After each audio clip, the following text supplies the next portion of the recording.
Hello guys, welcome back to Shivinesh की दुनिया। तो ये है महाकाल मंदिर दर्शन का पार्ट 2। पार्ट 1 ऑलरेडी आ चुका है चैनल पे। अगर आपने नहीं देखा है तो वीडियो का डिस्क्रिप्शन बॉक्स में मैंने लिंक दे दिया है, उसको भी आप जाके देख सकते हैं ताकि आपको पूरी की पूरी डिटेल मिल जाए कि अगर आप उज्जैन महाकाल मंदिर पहली बार जा रहे हैं तो आपको कोई भी प्रॉब्लम ना हो। क्योंकि हम पहली बार गए थे और हमें हुआ था बहुत ही सारा कन्फ्यूजन, क्योंकि हम लोगों को नहीं आइडिया था कि किस दिन कैसे क्या करना होता है।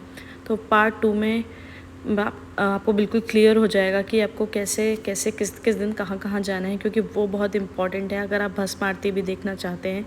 वरना आपकी भस्म आरती मिस हो सकती है, क्योंकि बहुत ज़्यादा कंफ्यूजिंग सा ही सिस्टम है यहाँ पर।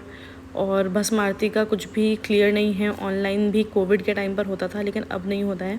तो वीडियो को पूरा देखिए, आगे तक देखिए, बहुत सारे आपके डाउट्स क्लियर हो जाएंगे, क्योंकि हमें बहुत प्रॉब्लम हुई थी। तो पार्ट 1 में आप देख चुके थे कि हम लोग कैसे कैसे बाबा महाकाल के दर्शन करने के बाद आ गए हैं विद्यास्थली। विद्यास्थली के बाद अब हम लोग जाएंगे आगे, और यहीं से आज का वीडियो होगा कंटिन्यू। तो आप लोग कर लीजिए चैनल को सब्सक्राइब, अगर नहीं किया है तो वीडियो को कर दीजिए लाइक, और कर दीजिए उन लोगों के साथ शेयर जो आना चाहते हैं बाबा महाकाल के दर्शन करने के लिए। क्योंकि उज्जैन में सिर्फ बाबा महाकाल का मंदिर नहीं है, और भी बहुत सारी चीज़ें हैं। तो कम से कम आप 3 दिन का टूर बनाकर आइएगा। कम से कम आप उससे कम में अगर आप आएंगे तो आपका बहुत ही ज़्यादा हेक्टिक हो जाएगा और आप सब जगह दर्शन नहीं कर पाएंगे। क्योंकि जो लोग भी महाकाल मंदिर आते हैं वो ओंकारेश्वर मंदिर ज़रूर जाते हैं, क्योंकि वो बहुत ही पास है। तो आप साथ ही में एक साथ दो ज्योतिर्लिंग के दर्शन कर सकते हैं। तो गाइज़, अब हम लोग आप पहुँचे हैं भैरव बाबा के मंदिर, और यहाँ से हम लोगों ने प्रसाद लिया है। और प्रसाद लेने के बाद हम लोग जाएंगे अंदर, दिखाएंगे, दर्शन कराएंगे आपको भी। और गाइस, हम आप पहुँचे काल भैरव मंदिर, और यहाँ पर अभी बहुत ही लंबी लाइन लगी हुई है। और हम आगे आगे आ गए, पीछे भी देख सकते हैं, दोबारा से लाइनें लग गई हैं हमारे पीछे भी, और इस साइड भी बहुत लंबी लाइन है। तो हम भी लाइन में लगे हुए हैं और चलते जा रहे हैं, करते हैं मंदिर में दर्शन। काफ़ी जगह अंदर फ़ोन अलाउड नहीं है, तो हमने व्लॉग शूट नहीं करा है, लेकिन जहाँ जहाँ तक के भी करें हैं वो आपको दिखाएंगे। फ्रेंड्स, काफ़ी देर के बाद हमारा नंबर आ गया है। मंदिर के बाहर हम लोग पहुंच गए हैं। काफ़ी लंबी लाइन थी, काफ़ी भीड़ थी, और यहाँ पर आना भी ज़रूरी होता है। अगर आप महाकाल मंदिर आ रहे हैं तो आपको भैरव बाबा के दर्शन भी करने हैं, इसलिए यहाँ पे इतनी भीड़ रहती है। और यहाँ पे ये देखिए कि कितनी लंबी लाइन अभी भी लगी हुई है, लेकिन फाइनली अब हम पहुँचने ही वाले हैं। और यहाँ पर हम लोग दर्शन कर चुके हैं। और ये देखिए कि फ्रेंड्स, ये है एक डॉग यानी कि कुत्ता, और यहाँ पे कुत्ते की पूजा की जाती है, क्योंकि रूप माना जाता है भैरव बाबा का कुत्ते को, तो इसलिए यहाँ पे डॉग की भी पूजा की जाती है। और ये आप देख सकते हैं, ये जो है दिए जलाने के लिए है, और यहाँ पर भी बुकिंग की जाती है, जिसके थ्रू आप दिए यहाँ पे जलवा सकते हैं अपने नाम से, या खुद भी जला सकते हैं।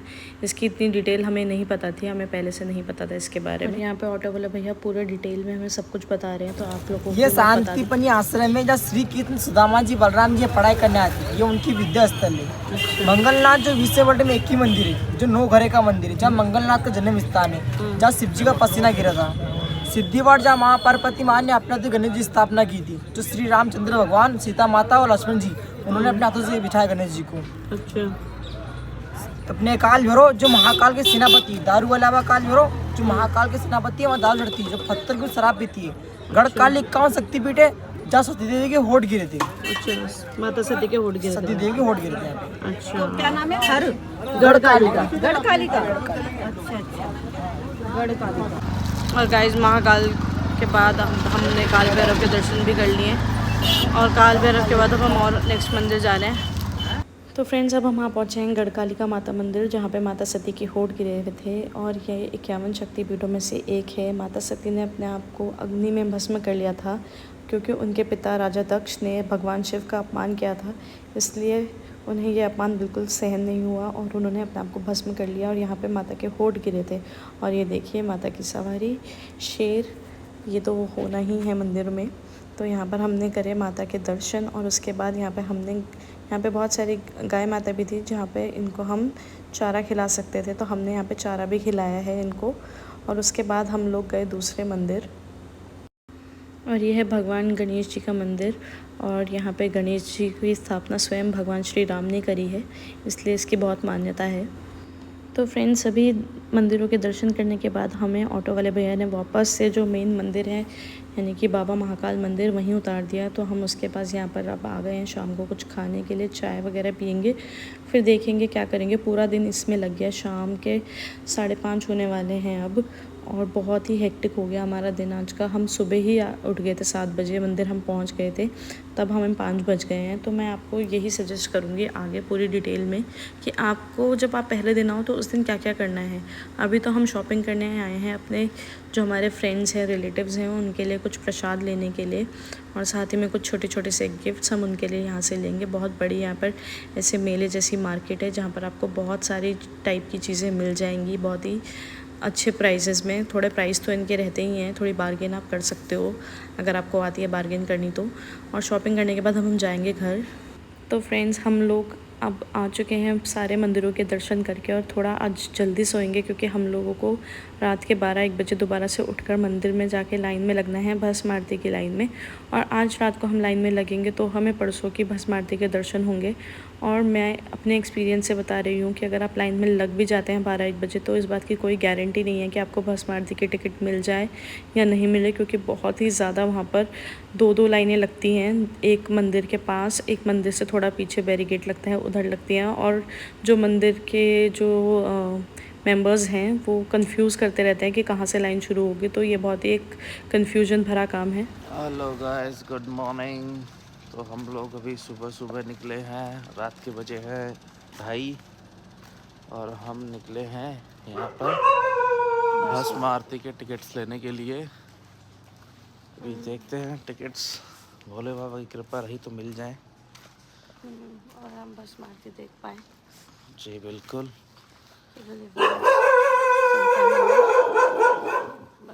देखो बैक साउंड्स। तो चलिए फ्रेंड्स, हम चलते हैं मंदिर, पैदल ही जाएंगे, अभी तो कुछ मिलना मुश्किल ही है। तो वहाँ पर 4 बजे लाइन लगना चालू हो जाएगी, तो पहले ही जल्दी जाना पड़ता है, जिससे कि जल्दी जाओ जल्दी पाओ वाली सुविधाएं हैं वहाँ पर। तो जो जल्दी जाएगा उसको जल्दी टिकट मिलेगा, क्योंकि लिमिटेड नंबर ऑफ एंट्रीज देते हैं ये लोग। इसके लिए हमें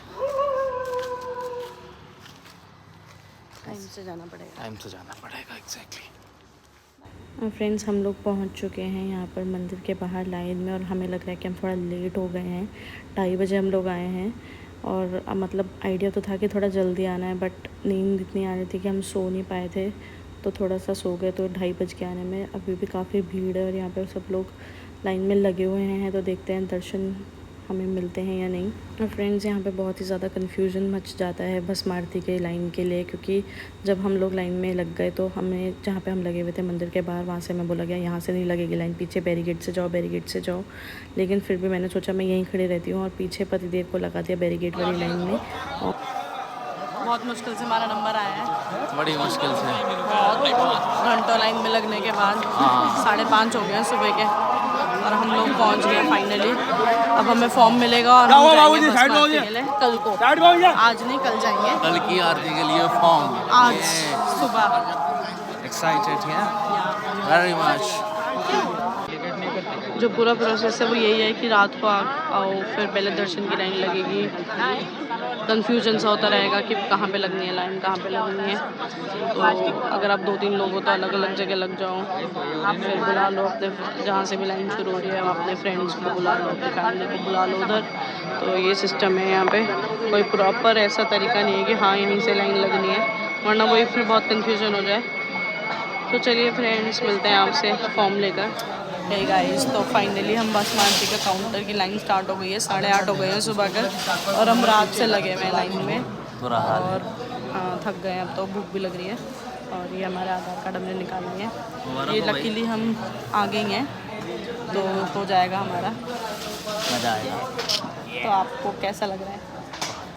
एक्सपेक्टेड नहीं था, बट स्टिल मुझे तो था एक्सपेक्टेड, क्योंकि मैंने बोला था होंगे तो होंगे। बट मैं, क्योंकि मैं लकी हूँ। तो गाइस, ले लेते हैं हम फॉर्म, दिखाती हूँ आपको कैसे लाइन लगी हुई है यहाँ पे।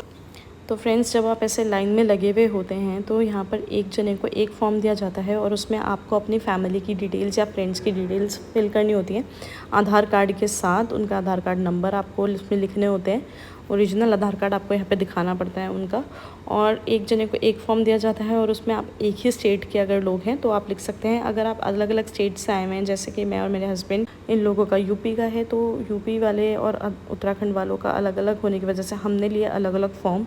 बहुत सारे लोग आपके पास आएंगे ऐसे कि आप कौन से स्टेट से हो, हमें भी अपने साथ आप एंट्री दे दो, बट ऐसा करना थोड़ा सा अनएथिकल है, क्योंकि जो लोग पूरी रात से लाइन में लगे हुए हैं इस उम्मीद में कि लाइन आगे चलेगी तो हमारा भी नंबर आएगा, पूरी पूरी रात यहाँ पे लोग जाकर भस्म आरती के लिए टिकट लेने के लिए लगते हैं, क्योंकि लिमिटेड ही सीट्स हैं कि 600 या 800 लोगों को ही अंदर अलाउ किया जाता है भस्म आरती के लिए। तो हमें नहीं लगता कि ऐसा करना चाहिए। भस्म आरती की फॉर्म लेने के बाद हम लोग आए हैं ब्रेकफास्ट करने के लिए, और यहाँ पे मम्मी लोगों को भी हमने बुला लिया है। तो हम लोगों ने यहाँ पर पराठे मंगाए हैं अपने लिए, और पराठे खाने के बाद अभी हमारा भस्म आरती का काम पूरा नहीं हुआ है, तो जिन जिन लोगों के आपने फॉर्म में नाम लिखे हैं उनको भी आपके साथ जाकर उन फॉर्म को जमा कराना है। तो फ्रेंड्स, हम लोगों ने कर लिया ब्रेकफास्ट और अब हम लग गए लाइन में, और ये हमारे ओरिजिनल आधार कार्ड और साथ ही में हमारा फॉर्म, ये सब कुछ हमें जमा करना है। और जो जो दर्शन के लिए जा रहे हैं उनकी फ़ोटो भी खींचेगी अंदर। तो हम लोग अभी लग गए हैं लाइन में, इसलिए हमारी मम्मी भी दोनों को लाइन में लगा है। तो 10 बजे से अब ये लाइन लगनी शुरू हो जाती है और 11 बजे तक फॉर्म जमा होता है। तो बहुत ही ये टाइम टेकिंग प्रोसेस है।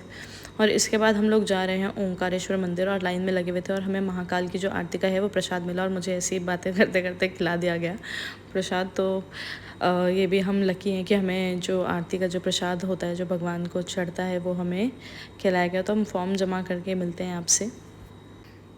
तो फ्रेंड्स, हम लोग जा रहे हैं अब ओंकारेश्वर मंदिर। हम लोगों ने कर लिया है चेंज करा के नहा धोकर, क्योंकि पहले हम पूरी रात से लाइन में लगे हुए थे। तो अब हम ओंकारेश्वर ज्योतिर्लिंग के दर्शन के लिए जा रहे हैं, और वीडियो बहुत ही लंबा हो चुका है ऑलरेडी, तो वीडियो को यहीं पर ही मैं एंड करूँगी। पार्ट 3 इसका आएगा बहुत जल्द, उसमें मैं आपको बताऊँगी क्या क्या आपको नहीं करना है, जो कि मुझे लगता है कि हमारे से जो मिस्टेक हुई है यहाँ पर, और क्योंकि हमें आइडिया नहीं था कि कैसे कैसे दर्शन करने हैं, तो हम वो पार्ट 3 में डिस्कस करेंगे पूरी डिटेल। और यहाँ पर तक मैं आपको पूरा भस्म आरती का बता चुकी हूँ कैसे कैसे क्या सीन है। अभी आगे भी आपको पता चलेगा कि भस्म आरती के लिए भी हम लोगों से जो मिस्टेक हुई है उसमें क्या हुआ। तो करते हैं वीडियो को यहीं पे एंड में। वीडियो अगर अच्छी लगी हो फ्रेंड्स तो एक वीडियो पे लाइक का बटन है वो दबा दीजिए, चैनल को सब्सक्राइब कर लीजिए और शेयर कीजिए वीडियो को ज़्यादा से ज़्यादा। तो मिलते हैं, बाय बाय।